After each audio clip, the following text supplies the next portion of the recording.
Démarche diagnostique devant une cardiomyopathie dilatée chez l'enfant. La cardiomyopathie dilatée représente la cardiomyopathie la plus fréquente de l'enfant et de nourrisson. Elle est définie par une dilatation ventriculaire gauche, une fraction d'éjection du VG inférieure à 50% et un indice de raccourcissement intérieur égal à 20%. Son incidence annuelle est de 1,13 pour 100 000 enfants et elle est beaucoup plus fréquente chez le nourrisson de moins d'1 an puisque son incidence est de 8,34 pour 100 000 nourrissons. La CMD peut engendrer un bas débit cardiaque et une congestion cardiaque. Le bas débit cardiaque va causer un ensemble de symptômes tels des extrémités froides, un teint gris, TRC allongé, marbrure, donc là on voit bien les signes des troubles hémodynamiques. Ça peut aussi engendrer des vomissements et des douleurs abdominales récurrentes, malaise, voire syncope et une tachycardie sinusale. Concernant la congestion cardiaque, elle va causer une détresse respiratoire, toux sèche, hépatomégalie, turgescence jugulaire et rarement des œdèmes. À partir de ceci, on peut tout de suite faire la liaison avec les circonstances de découverte qui peuvent être donc une tachycardie, une polypnée avec des signes de lutte, une dyspnée lors de la prise de biberon pour le nourrisson, une asthénie, une fatigue chez les plus grands, une syncope et la découverte peut aussi être fortuite. À l'examen clinique, bien sûr, on va donc chercher le taux de la fréquence cardiaque, fréquence respiratoire, tension artérielle. À l'auscultation cardiaque, on peut découvrir un souffle cardiaque, bruit de galop, tachycardie. Des râles crépitants peuvent être révélés par l'auscultation pulmonaire. Notre examen contiendra aussi la recherche d'une éventuelle hépatomégalie des membres inférieurs à site. Et bien sûr, l'examen somatique sera un examen complet. Tous ces signes vont faire une polypnée, une tachycardie. Donc, le médecin demandera certainement une radiothorax qui va révéler la présence d'une cardiomégalie avec un corps globuleux. Et là, l'échographie Doppler cardiaque qui sera faite va poser le diagnostic positif de CMD. Maintenant, la question qui se pose, c'est comment préciser l'étiologie d'une CMD chez l'enfant. Là, c'est toute une démarche à suivre qu'on va voir ensemble. Et l'on peut parler de CMD secondaire et de CMD primaire. Concernant le CMD primaire, c'est le muscle lui-même qui est atteint de point de vue primaire, alors que le point de vue CMD secondaire, là, il s'agit d'une autre cause que le muscle cardiaque. Ça peut être rythmique, ça peut être ischémique, et puis le muscle cardiaque sera atteint secondairement. Concernant ce CMD secondaire, comme on vient de dire, ça peut être des troubles de rythme, rétrécissement aortique, coarctation de l'aorte, une origine malformative ou une origine ischémique. Comme origine ischémique, il peut s'agir de maladie de Kawasaki, anomalie de naissance de la coronaire gauche ou en post-opératoire de la chirurgie cardiaque. Donc, toutes ces causes n'atteignent pas de point de vue primaire comme le muscle. Non. Là, le muscle, il est au tout début indemne et c'est à cause de ces troubles rythmiques, obstructifs, ischémiques qu'il y aura au fur et à mesure une diminution de la contractilité myocardique et une atteinte secondaire du muscle cardiaque. C'est pourquoi on parle de CMD secondaire. Lorsqu'on est devant une cardiomyopathie dilatée, on commence par penser à ces CMD secondaires et on fait le CG qui peut être complété par un Holter rythmique avec l'écho Doppler cardiaque. Et là, on peut découvrir le trouble du rythme. On peut aussi authentifier la cardiomyopathie congénitale avec obstacle gauche ou cardiomyopathie secondaire ischémique ou malformative. Donc là, il s'agit de CMD secondaire. Par contre, si on va éliminer ces CMD secondaires, là, on parlera de CMD primaire. Et là, on sait que c'est le muscle qui est atteint en prime abord. Donc, le CMD primaire, c'est l'atteinte des muscles cardiaques. Il s'agit de la manifestation première d'un processus inflammatoire ou dégénératif au niveau du muscle cardiaque.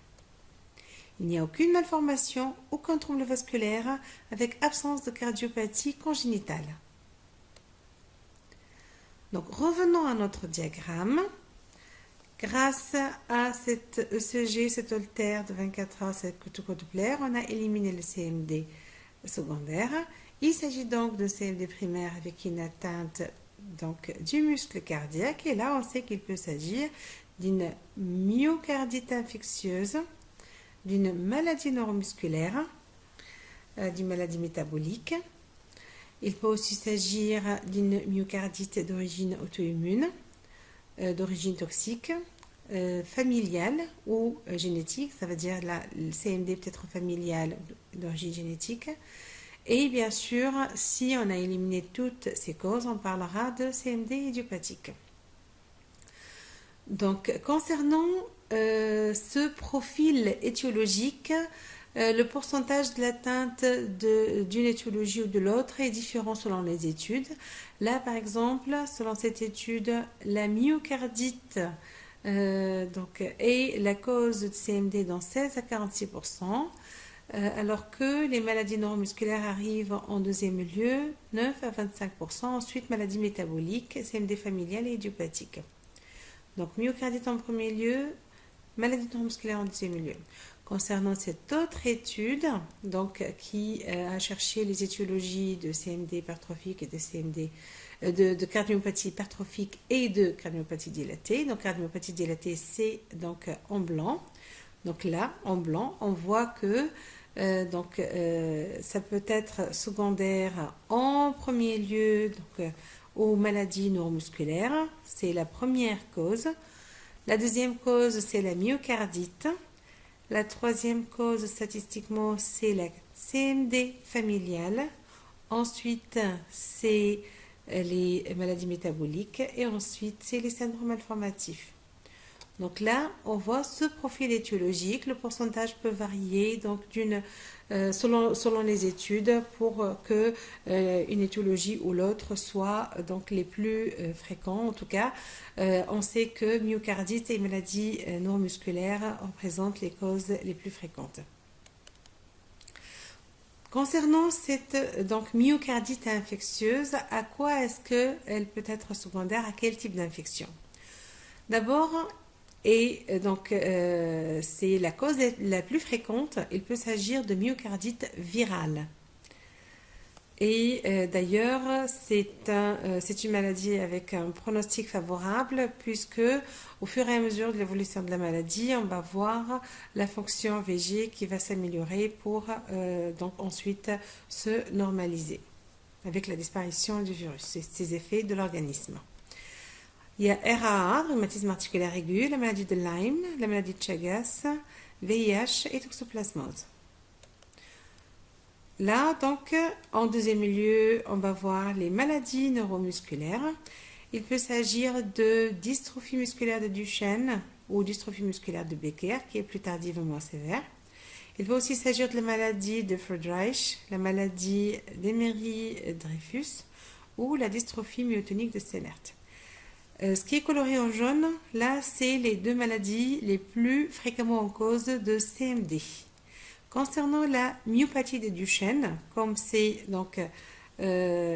mis dans cette illustration, où ça débute vers l'âge de 3 à 5 ans, par des troubles de la marche, avec des chutes, avec des difficultés à la montée des escaliers.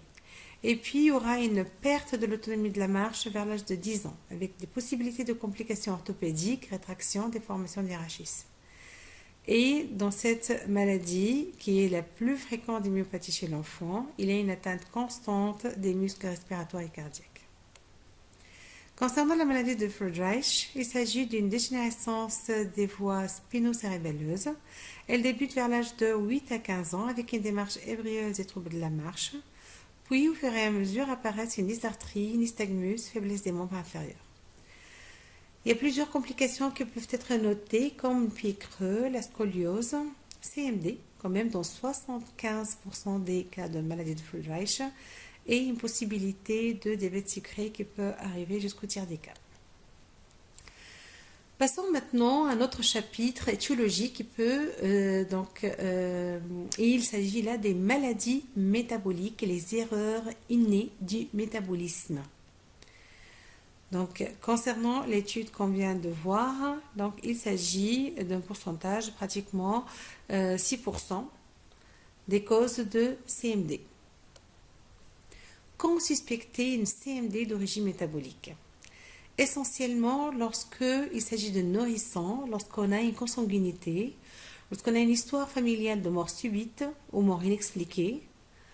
On va aussi suspecter une CMD d'origine métabolique lorsqu'on va se trouver devant une pathologie multisystémique ou des associations illégitimes, comme l'association d'une atteinte neurologique encéphalopathie adexie, avec une ophtalmoplégie externe, avec certaines endocrinopathies et avec une myopathie. Donc là, c'est une association illégitime avec une atteinte de plusieurs systèmes. Ça nous fera suspecter l'origine métabolique. Cette origine métabolique, on va aussi la suspecter lorsqu'il y aura un passage d'une forme de cardiomyopathie à une autre, donc CMD, CMH ou CMR, cardiomyopathie restrictive. Cette cardiomyopathie d'origine métabolique, elle est essentiellement secondaire à deux types de maladies métaboliques qui sont les anomalies d'oxydation des acides gras et les déficits enzymatiques de la chaîne respiratoire mitochondriale. Pour mieux comprendre ces deux maladies, pour pouvoir donc les évoquer, on va d'abord nous rappeler le schéma de l'oxydation des acides gras. Donc là, les acides gras à longue chaîne, ils sont dans le plasma, ils vont devoir passer dans la mitochondrie pour aller donc dans la bêta-oxydation mitochondriale et puis dans la chaîne respiratoire. Donc ces acides gras à longue chaîne, ils vont passer à travers la paroi mitochondriale grâce à deux enzymes, donc carnitine palmitoyltransférase 1 et carnitine palmitoyltransférase 2. Et là, la carnitine a aussi donc un effet très important puisqu'elle joue le rôle de cofacteur. Une fois passé, donc à l'intérieur de la mitochondrie, il y aura la bêta-oxydation intramitochondriale pour générer l'acétylcoenzyme A qui va pouvoir entrer dans le cycle de Krebs et générer l'ATP, donc l'énergie. Concernant les anomalies d'oxydation des acides gras, d'abord, donc, au fait, ce déficit représente un groupe d'affections qui peut atteindre foie, muscles et cœur. Et concernant ces anomalies d'oxydation des acides gras, donc comme l'on vient de le voir, si on va pouvoir les dégager à travers ce schéma. Donc là, c'est le plasma, c'est la paroi mitochondriale, donc la membrane externe, la membrane interne, pour être dans la mitochondrie. Concernant ce passage, on a dit déjà que la carnitine palmitoyltransférase 1 et la carnitine palmitoyltransférase 2 ont un rôle important pour le passage de l'acylcarnitine. Et là, la carnitine, elle va jouer le rôle d'un cofacteur indispensable à l'entrée des acides gras à longue chaîne dans la mitochondrie. Donc, on voit bien l'acylcarnitine qui passe et la carnitine qui est un cofacteur. Donc, déjà là, on va détecter cette carnitine, ces deux enzymes. Et puis, une fois à l'intérieur, l'acylcarnitine fera la bêta-oxydation. Du coup, comme anomalie d'oxydation des acides gras, on sait qu'il peut s'agir d'abord d'un déficit primaire de carnitine, ce cofacteur indispensable. Il peut s'agir aussi d'un déficit en carnitine palmitoyltransférase et finalement d'un déficit de la bêta-oxydation intramitochondriale. Voilà les trois types d'anomalies des oxydations des acides gras.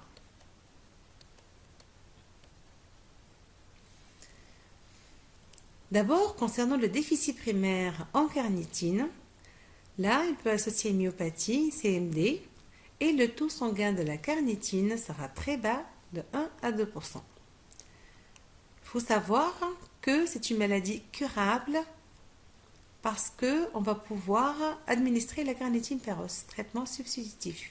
Et ça a un excellent pronostic à moyen terme. Donc, chaque fois qu'on va pouvoir suspecter les maladies métaboliques, il faudra faire un dosage de carnitine afin de voir s'il y a cette maladie, puisqu'à ce moment-là, elle sera curable. Concernant les déficits en carnitine palmitoyltransférase, là, le taux de la carnitine musculaire sera normal ou diminué, puisque le problème, c'est dans l'enzyme, qui aura un taux abaissé de 5 à 30% des cas. Finalement, concernant le déficit de la bêta-oxydation, ça va débuter avant l'âge de 2 ans par une défaillance simultanée du foie, du myocarde et des muscles squelettiques, et ce sera déclenché par une phase de jeûne ou une maladie infectieuse. Le diagnostic biochimique du déficit de la bêta-oxydation reposera sur la chromatographie des cytes organiques, l'étude du profil des acylcarnitines et l'analyse de l'oxydation des cytes gras par les lymphocytes ou les fibroblastes du patient. Dans certains cas, on peut identifier l'enzyme déficitaire et en tout cas, le pronostic sera désastreux. Il faut savoir que ce déficit en bêta-oxydation des cytes gras peut avoir plusieurs présentations au moment du diagnostic. Là, c'est une étude basée sur 187 cas d'âge inférieur à 6 ans. Ce déficit en bêta-oxydation des cytes gras peut se manifester dans 89% par une atteinte hépatique, hépatomégalie, cytolyse, stéatose, syndrome de Rey, insuffisance hépatique. Mais elle peut aussi débuter le tableau clinique par une atteinte cardiaque, et ceci dans 55% des cas, par une cardiomyopathie, qui peut être une CMH ou une CMD, mais la CMD est beaucoup plus fréquente, dans 64% des cas. Il peut s'agir aussi d'une arythmie, dans le tiers des cas, ou de troubles hémodynamiques.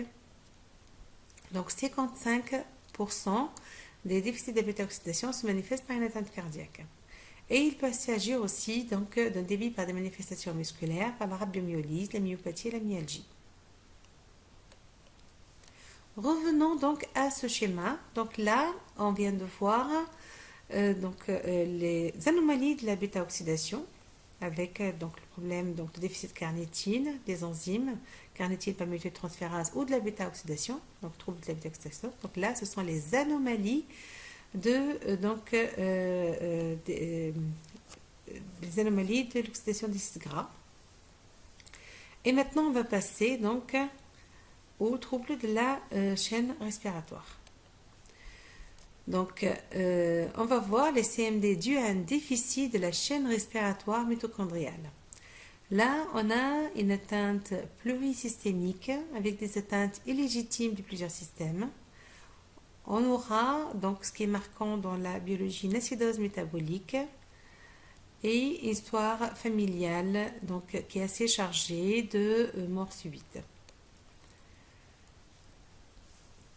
L'élévation du rapport lactate sur pyruvate et du rapport 3-bêta hydroxybutyrate sur acétoacétate est assez évocateur, avec l'élévation du taux des lactates plasmatiques et urinaires et une hypercétonémie. Il faut savoir que dans certains laboratoires hyper spécialisés, on peut doser on peut faire un dosage enzymatique des complexes de la chaîne respiratoire qui prouve le déficit de l'un ou de plusieurs d'entre eux. Donc voilà pour les maladies métaboliques pour lesquelles on a insisté sur de maladies et les troubles de l'oxydation des acides gras et les troubles de la chaîne mitochondriale.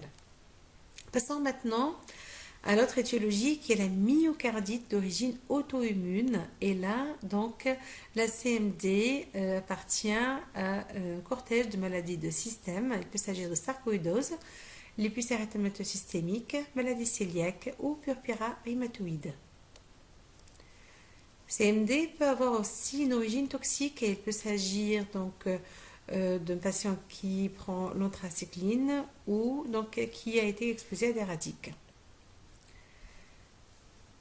CMD d'origine familiale. Au fait, après l'exclusion de toutes les causes identifiables non génétiques, la CMD est traditionnellement dite CMD idiopathique. Il faut savoir que quand deux membres de la même famille ou plus sont atteints de CMD idiopathique, le diagnostic de CMD familial est posé. Donc c'est comme ça qu'on va parler de CMD familial en partant sur ces deux points. Il faut savoir qu'il y a plus de 30 mutations génétiques qui ont été identifiées en ce qui concerne le CMD familial. Et il y a des mutations du gène TTN ou LMNA ou MI6 et MYH7. Ce sont les mutations du gène TTN qui sont les plus fréquentes. Et là, vraiment, on est en train de parler de mutations génétiques, de CMD génétique, qui peuvent être de transmission autosomique dominante, récessive, léalique ou mitochondriale. Et en parlant de CMD génétique, on va certainement aborder les non-compactions du VG. Et il s'agit donc de maladies génétiques. Il peut s'agir de cas sporadiques ou de formes familiales de transmission récessive liées au chromosome X. Il s'agit d'un trouble congénital génétique rare. Ces non-compactions du VG sont secondaires à une altération de la structure myocardique, secondaire à une embryogénèse imparfaite. Au fait, on a une dysfonction du processus de la compaction du myocarde lors de l'embryogénèse, avec un arrêt du développement intra-utérin du myocarde normal. Il n'y a pas de développement intra-utérin, donc ce processus de compaction sera incomplet.